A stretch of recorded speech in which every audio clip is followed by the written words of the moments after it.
Hello everyone, and welcome back to Sew What If I Sew, or welcome if you're new. My name's Jess and this is my channel all about sewing, dressmaking and all things stitch related.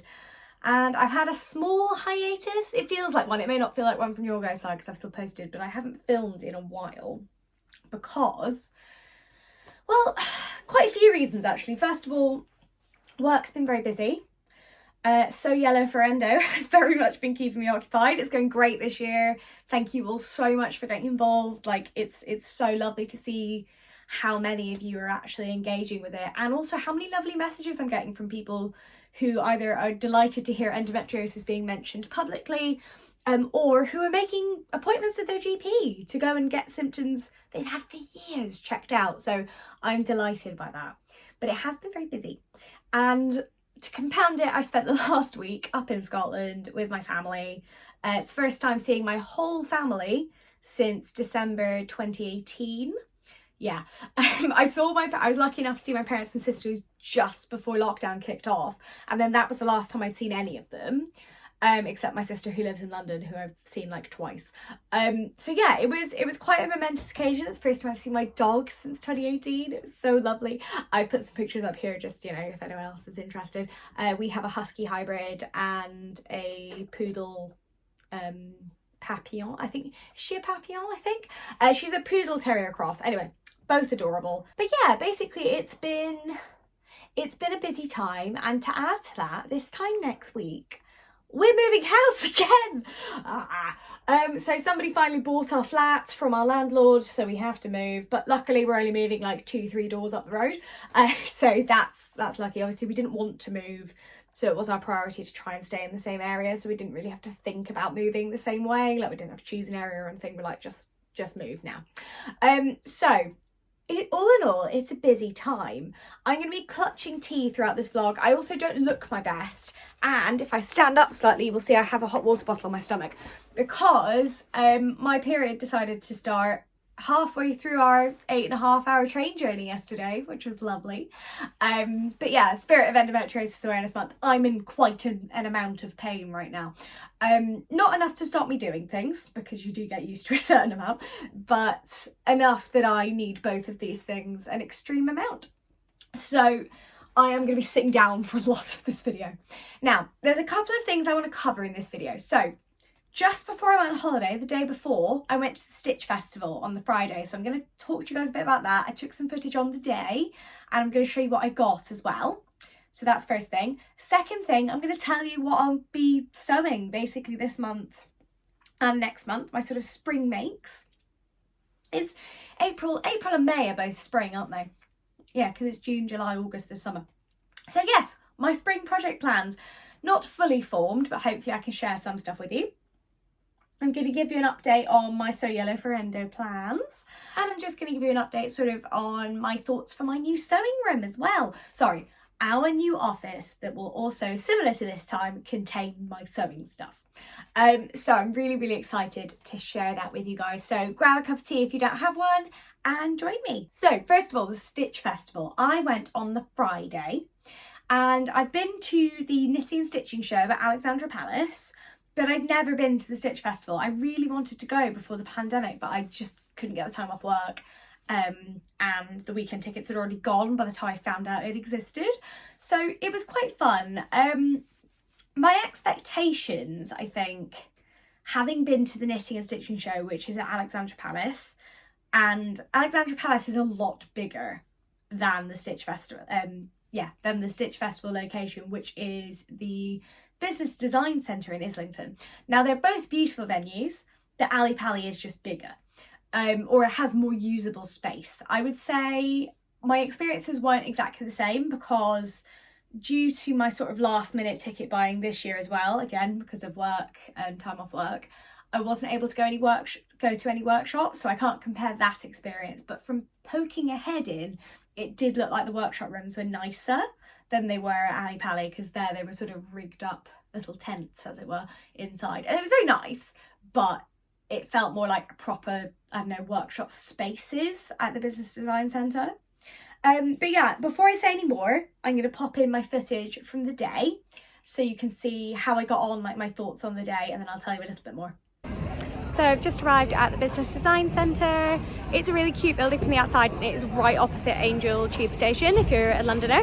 And yeah, so I'm excited. I don't really know what to expect. I don't know if it's going to be like the knitting and stitching show, or if it's going to be different, but yeah, let's get going.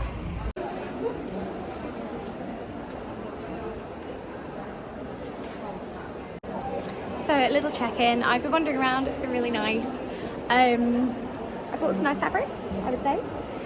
But I don't think there's as much here actually as the knitting and stitching show. Obviously the Business Design Centre is a much smaller venue than Alexandra Palace, but I do still feel like there could have been more fabric brands, but maybe that's me. And there weren't actually many pattern brands here at all, which I was quite surprised by. But again, I don't know if it's a post-COVID thing, because obviously taking part in trade shows is quite expensive. So I don't know, it's worth considering. But I have had a very nice time, and I bought some fabric from a shop that I wouldn't have known about otherwise, so that's always a plus. And I'm going to head home now, I think. So as you can see, I had a good time. There's definitely a lot less than I thought there would be. The knitting and stitching show I enjoyed, but I was like, oh, there could have been a few more brands, but it was good. Whereas this, I really didn't feel like there was as much as there was at the knitting and stitching show. It only took me less than an hour to actually go around the whole thing. And I didn't find there was actually as much as I wanted to buy. I thought there would be a lot more sewing stuff there, but there was still a lot of, I don't know, there were fabric brands, but they weren't the ones I was expecting to see. There weren't as many pattern brands as I thought would be there. There's a lot of pattern brands based in the south. I thought there would be more. I am really gutted, I have to say, that I couldn't go on the Saturday, because I know one of the big appeals is like the Maker's Catwalk and that sort of thing, and I would have loved to see that in person. Also, and I will be doing this next year, I really wanted to enter the dressmaking competition, but again, I found out about it and I was like, I definitely don't now have time to enter because life generally. So I would quite like to enter next year. So yeah, I will caveat it and say I think that's one of the best things to see, and unfortunately I couldn't be there. There also weren't many talks on the day I went that I was interested in, but it was a nice day, it was a nice afternoon, and I did buy some rather lovely things. But before I do, I must relate the story that has now been dubbed Scongate. Anyone who follows me on the day will know that I arrived lunchtime-ish, and I came straight from work. I'd forgotten to have breakfast that morning because I'd nearly missed my train, so I needed something to eat. And I sort of looked around, and if you don't know this, I have a lot of very severe food allergies. Like, I carry 2 adrenaline pens around with me, and a lot of the cooked food options just didn't look very safe. So I thought, right, I'll have a scone. And I went through to the sort of big cafe next door, which is very difficult to find, by the way. There is a whole separate massive seating area in cafe. And I went through, I was like, oh, do you have a scone? And she was like, no, I'm sorry, we've run out. So I was like, oh, okay, fine. I got a cup of tea anyway. I sat down, just, took a moment after having wandered around to think about where I wanted to go back to. It was quite nice. And then I walked through and I found like a little catering stand on, it would have been what, as you walk in on the right hand side on like the upper terrace area. So I walked in and I saw there was like a scone left. I was like, oh, amazing. And I got it and I said to the guy, do you have buttercream, jam, that kind of stuff? And he kind of mumbled something. His diction was not great, I'll be honest. I said something about it, but like, oh, over there. I don't personally think he actually listened to what I said. I then bought said scone and said, oh great, sorry, where did you say the buttercream and jam are? And he looked at me completely blankly and said, oh, and I'm not kidding, exact words, we don't supply those. And I was like, sorry, you don't supply them? Not, oh, sorry, we've run out. We don't supply them. So you're basically selling the equivalent of dry toast to people. It wasn't even a fruit scone. It was like an actual fully plain scone. And he just looked at me like, why haven't you brought your own, basically? But no, he actually said, he was like, we don't supply them. I looked at him, I was like, you don't supply them? And I said, I was trying to stay calm, but I was quite hangry at this point. And I was like, okay, right, so you're telling me you don't supply anything to go on the scone? it's completely plain. He also didn't offer me a refund, which I would have done if I were him, because I work in that industry. You would have gone, oh, I'm really sorry, and refunded it. I hadn't touched it yet. And he was like, yeah, well, I wouldn't know, we don't supply them. And then I said, do you supply a knife and fork for me to eat it with? And he said, oh yes, we've got those. And I was like, oh great, so you have those, but still nothing to spread on them. So I was nice. I was like, okay, right, that's really weird, but fine. Moving on. And then I thought, oh, well, maybe I'm being picky, maybe I'm hangry. And I posted it on Instagram and all of you were outraged. It was great. I've never felt so vindicated. So many of you were like, what on earth is going on? Some people said to me, they're like, oh great, well I'll bring all my own dairy products, which was really funny. But yeah, it was a very strange experience, and it made me really happy to have the sewing community to sort of go, guys, is this normal? Because it was such a strange experience. So while the catering outlets won't be run by the Stitch Festival, they'll be the ones resident at the Business Design Centre. Whoever runs those, sorry, you've lost my business for life. I am going to find out who runs those cafes and make sure I never purchase anything from them ever again. So anyway, side note. Now, shall we see what I actually got? So, at the Stitch Festival, I bought myself a bag, which is kind of cute. So it says, it's sew time on it, which is fun. Now, I must point out that the bags at the Knitting and Stitching Show had much better puns on them. My one from the Knitting and Stitching Show is here. Hang on. It's full of blazer making supplies, so do ignore me. I think 1/4 of an inch makes all the difference is a lot funnier. It really made me snort, and that's why I bought the bag. But it's still kind of cute. It's a nice canvas bag. I like a sewing related bag I can use, because in the future I'll take both of these to both shows so I can bring stuff back. And I have to say, I don't know if it's because I knew I was going on holiday or because I was tired anyway. I also had to go back into like central London after this. That I didn't buy much. In the end, I only bought 2 things. So, number 1 thing I bought a printed PDF pattern from Sew Over It. Now, you guys will know that the only Sew Over It pattern I have is the Anderson blouse, because it's on my Mate 9. And that's my first experience with their patterns. I'm not finished yet, so I will, there we are.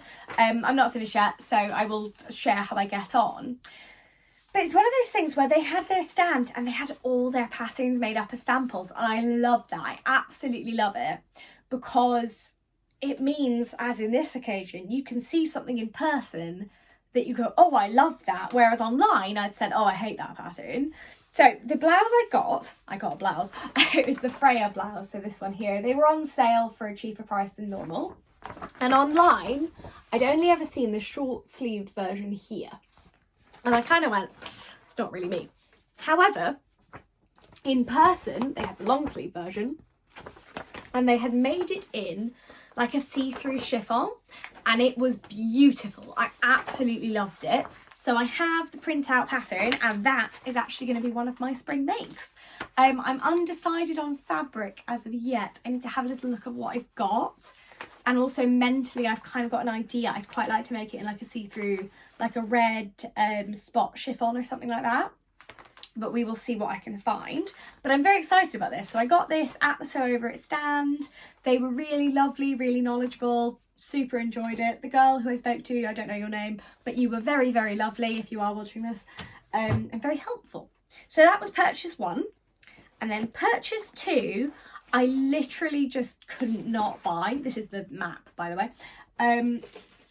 So purchase 2 is from Higgs and Higgs.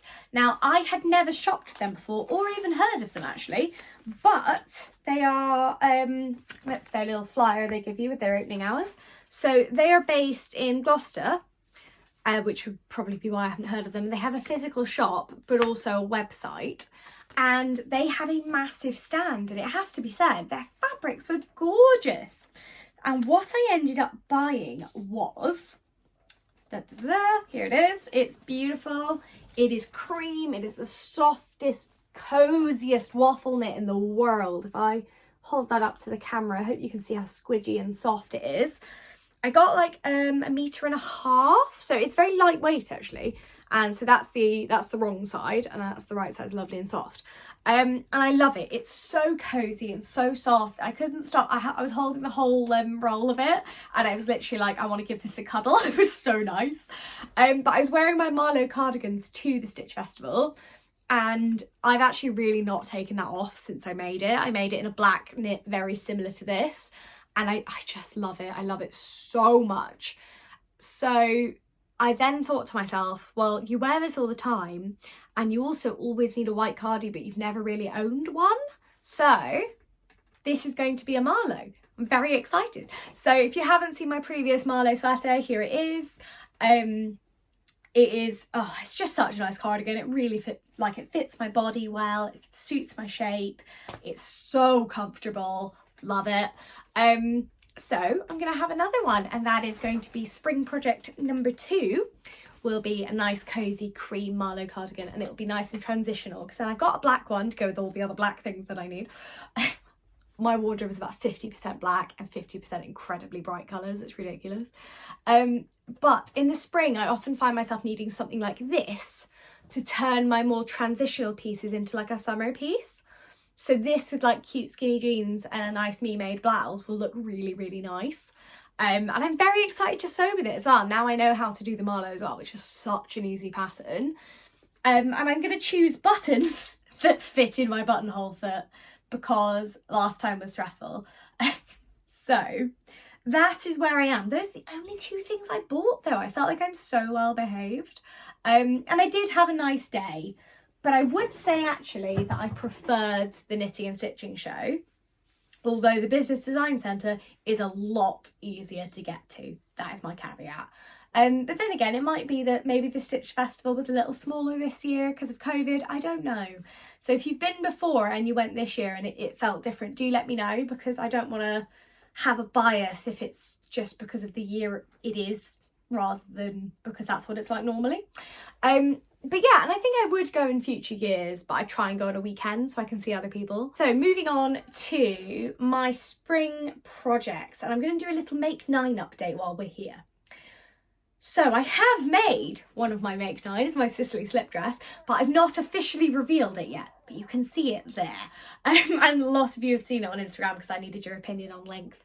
So myself and Tamlin are just finishing up the last little bits of our collaboration. We're so excited to share the results with you. But yeah, so I have already made one of my Make 9. One thing too on my Make 9 list is my Anderson blouse, and that is what I'm actually making for the main Sew Yellow for Endo challenge. So I've cut it out, I've cut the pieces out, but I've not really started sewing it yet because that satin is so slippery and I'm scared of it, I'll be honest. But I am going to try and crack through some of it today. Sorry, it's in a bag behind me, so I was looking at it. Because I would like to get going with it. I've only got like a week and a bit, so I am doing a sew along for it. So I'm going to try and do a bit more of it today, I think. So that's one of my Make 9 as well.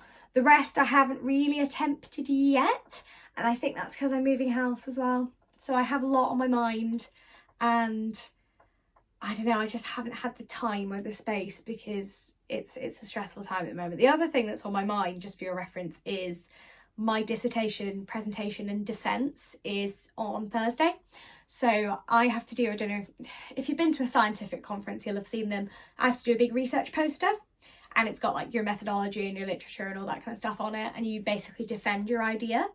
And I'm really excited about my dissertation. My tutor likes my ideas, they're happy with what I'm doing, but this presentation is 20% of my grade, so I'm quite nervous. And that is very much living rent-free in my brain right now. So, you know, just for FYI, that is why my Make 9 is a little slower this year. But I am still excited to make everything on my Make 9. Like, I'm still really happy with it and ready to go, and I'm not finding it pressuring, which is what's important. But I am also trying to be kind to myself and just remember that there's a lot on. So while I don't feel like the list is pressuring me at all, I also don't want to pressure myself to sew if I literally am just going to get everything wrong. So, you know, something to bear in mind. But other things I'm planning to make this spring. It's a weird one because I've actually not thought about it a massive amount. The first 3 months of the year have just zipped by. It's been very strange, and I still feel like I'm catching up with myself. But as we start to move and think about those sort of things, one thing has sprung into being, which is I want to make my Harriet bra, and I'd like to do it quite soon. It's probably going to be the first thing I make in the new house. I know lots of you want to sew along for it, and I'm also kind of planning how I'm going to film that, although I think I pretty much can now because I've got my little filming arm. So I'm hoping to bring you that in April. I'm also hoping, as the weather gets warmer, another one from my Make 9 list is I'd like to make the Pietra trousers, and I am hoping, I'm doing a guest blog for Lush Cloth, and Oyen has some amazing burgundy fabric that I love, and I'm hoping to make the Pietra trousers in this. And I know you're going to say, Jess, you don't need another pair of pink trousers, but I do. I absolutely do, because I wear my other pink trousers so often. It's ridiculous. I love them. I think because a lot of my wardrobe's black as well, it works. Bright pink trousers are the addition I never knew I needed. I'm going to be making another chalk and notch fringe dress in some beautiful navy spot fabric. I can't show it to you right now because I've packed it away already for moving house, but it is really, really beautiful. It's from Felicity Fabrics.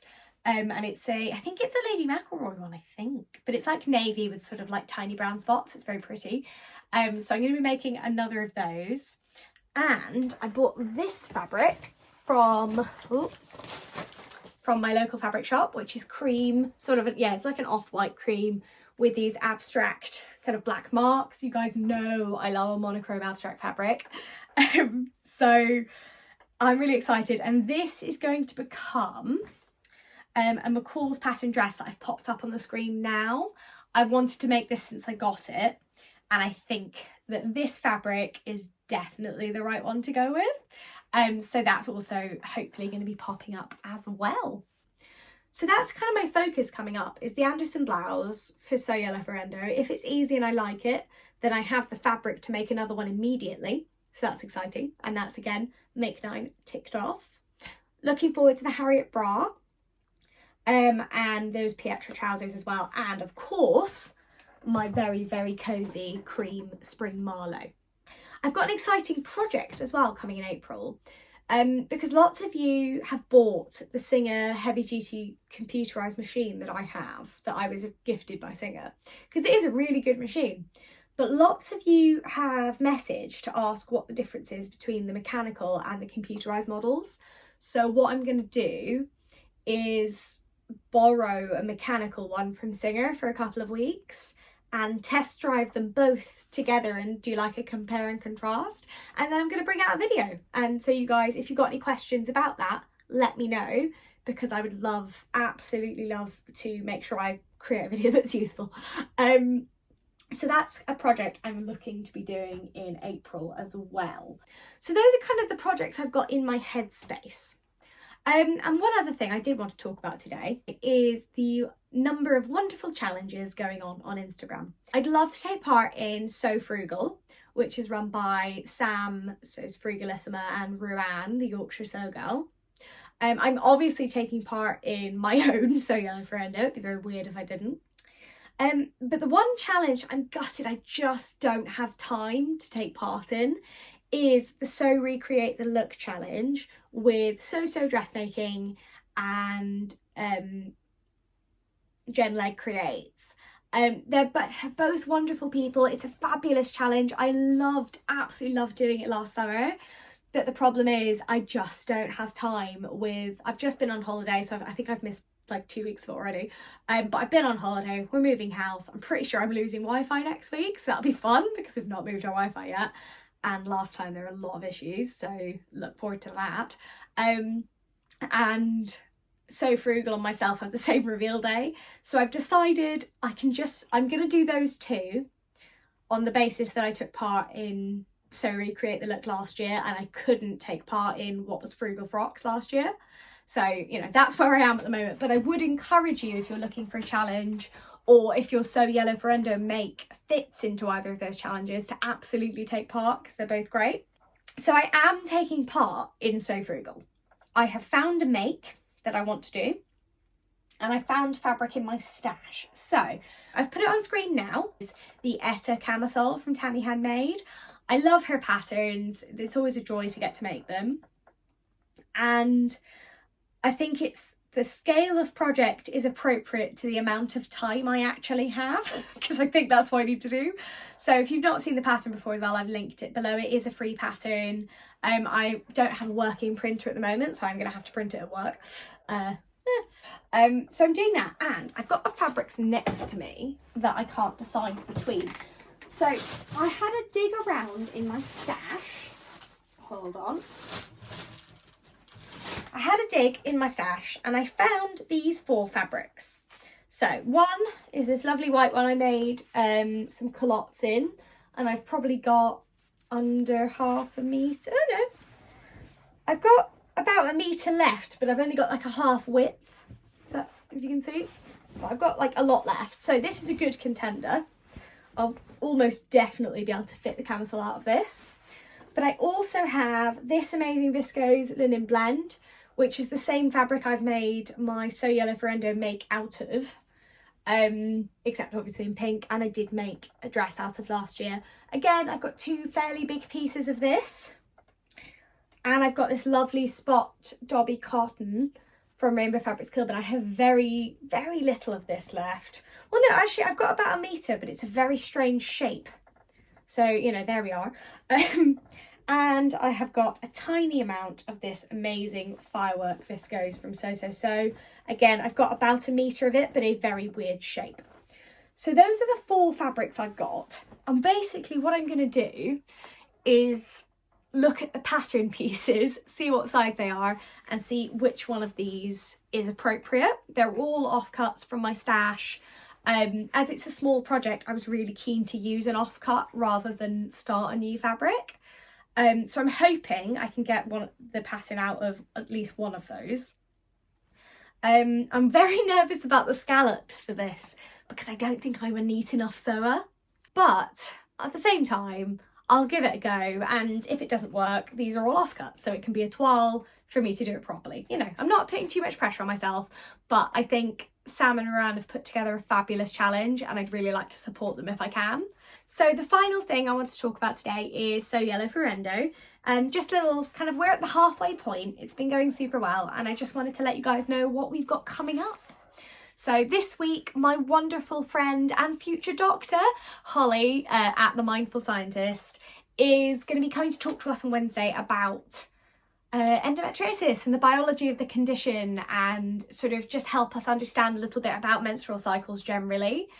Because a lot of us either didn't get taught this at school, got taught it very vaguely, or still, you know, as an adult have completely forgotten what we learned as children, and want to know a bit more about how we work. Because one of the most important things with endometriosis is to understand what your normal is, so that when things aren't normal, you can stick a hand up and go, hello to my GP, this is really weird and it's not what's normal for me. Equally, if you learn about what's generally meant to happen and it's not happening for you, for example, you're meant to ovulate once a month, or you're meant to have monthly periods and you just aren't, and you're not taking anything that would be stopping them, so where are your periods gone? Things like that. A lot of us kind of go, oh, it's okay, it happens to lots of people, but when you find out actually, no, that's not normal, that's when you go to the GP. So this is what I'm hoping Holly and I can do a bit of, you know, we can chat about, and we can see what your normal, well, what a reproductive human female's normal should be. I'm not going to presume to say what your normal is, but the way our organs are meant to work is what we'll talk about. And as well, she'll be able to explain a little bit more about the condition. Today is also the big D stash. I am going to be uploading my fabrics this afternoon. I have been exhausted today, but I have now got enough energy back to do that now. So I'm going to pop that up this afternoon. All my patterns and fabrics will be on my highlight. And please, please, please, if there's anything you like, just drop me a message, because we're raising money for charity here. So that's all that matters, is that we're raising money for Endometriosis UK. So if you've got any questions, or if something's slightly out of your price range but you love it, just let me know. Then we've got 2 more lovely lives, and the reveal day is on the 26th of March. Also, this week I did write a blog for International Women's Day, all about healthcare inequalities that affect women specifically. I've linked that below. And if you don't know what I'm talking about, or you think men and women are treated equally in healthcare settings, I would encourage you to read it. I did a lot of research for it in medical journals, and it's not about man bashing and saying, oh, God, men, blah. It's about saying 55% of men survive a hospital admission for cardiac arrest, and only 37% of women actually survive. Or women are less likely to receive painkillers, or women on average put off going to their GP about endometriosis for 2.5 years because of feelings of menstrual shame, which is fully society going, you can't talk about your period, and thus people aren't seeking medical attention. So if you're interested and want to learn a bit more, check out that blog below. I did really enjoy writing it, even if it is deeply upsetting, the fact that women are, there is a great gender bias in our healthcare. So I'm really looking forward to this week. We are going to be moving house, so my content may be a little bit skewed towards that and so yellow for endo, but do bear with me. And I really look forward to sharing with you our new sewing space. I will do a vlog like I did last time showing you the space, but I've got some ideas. This space has a lot of built-in storage, whereas our new one will just be a completely empty room. So I'm thinking about getting one of those cube units, you know, like the IKEA Kallax ones, and putting like boxes in it so it looks nice, and then it has a flat surface I can put my sewing machines on. That's kind of what I'm envisaging, but we will see what fits in the space. I'm thinking as well, it's basically the same shape as this room, but I think my desk is actually going to go against this wall, and then the bookcase will be over here where you can see, like, you can just see the edge of the shelves and stuff here. The bookcase would be there with my sewing machines on top and my dress form in the corner, I think. But we will see. We'll see what we get to. But I look forward to sharing that with you all. So it's been a rambly, long, chatty vlog today, and I hope you've enjoyed it. It's lovely to be back. It's lovely to be filming. It's lovely to be at home. All that remains for me to say is thank you so much for watching, and I'll see you next time.